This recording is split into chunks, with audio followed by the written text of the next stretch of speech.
তাহলে এর ম্যানেজমেন্ট সিস্টেমটা কিভাবে হবে?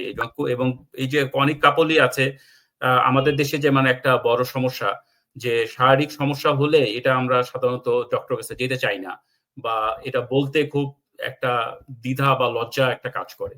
তা ডক্টর এই সমস্যাটা হলে বা এই দীর্ঘদিন ধরে যেটা এখন দেখতেছে কাপলরা 1 বছর হয়ে গেছে তাদের এই বন্ধ্যাত্ব সমস্যার জন্য তাদের সেই কনসিভ হচ্ছে না, বা একটা সমস্যার জন্য তারা যে বুঝতেছে যে দে হ্যাভ সাম প্রবলেম, তাহলে কোন সময় তাদের এই ডক্টরের কাছে আসা উচিত এবং এর ম্যানেজমেন্টটা কি ধরনের আমাদের দেশে রয়েছে এই সম্বন্ধে যদি আপনি একটু আমাদেরকে তুলে ধরেন। ধন্যবাদ। আসলে 1 বছর কারা ওয়েট করবে?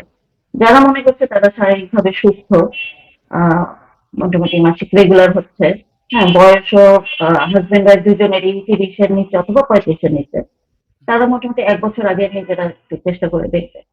কিন্তু আমি বলবো যারা বুঝতেছেন যে তার নিজের কিছু সমস্যা হতে পারে, যেমন মহিলাদের ক্ষেত্রে যদি অনিয়মিত মাসিক থাকে অথবা পূর্বে কোনো সার্জারি ইতিহাস থাকে, বিশেষ করে টিউবে অথবা ওভারির সিস্টের সমস্যা থাকতে পারে তাদের, টিউবের হচ্ছে একটু প্রেগন্যান্সি, অথবা হয়তো আগে কোনো বাচ্চা নষ্ট করেছেন অথবা হয়ে গেছে নষ্ট, অথবা বয়স 35-এর উপরে চলে গেছে, এই ধরনের, অথবা আগে যক্ষা রোগের ইতিহাস আছে। আর পুরুষরা যদি মনে করেন যে না তার একটু সেক্সুয়াল ডিসফাংশন আছে, কোনো একটু সমস্যা মনে হচ্ছে,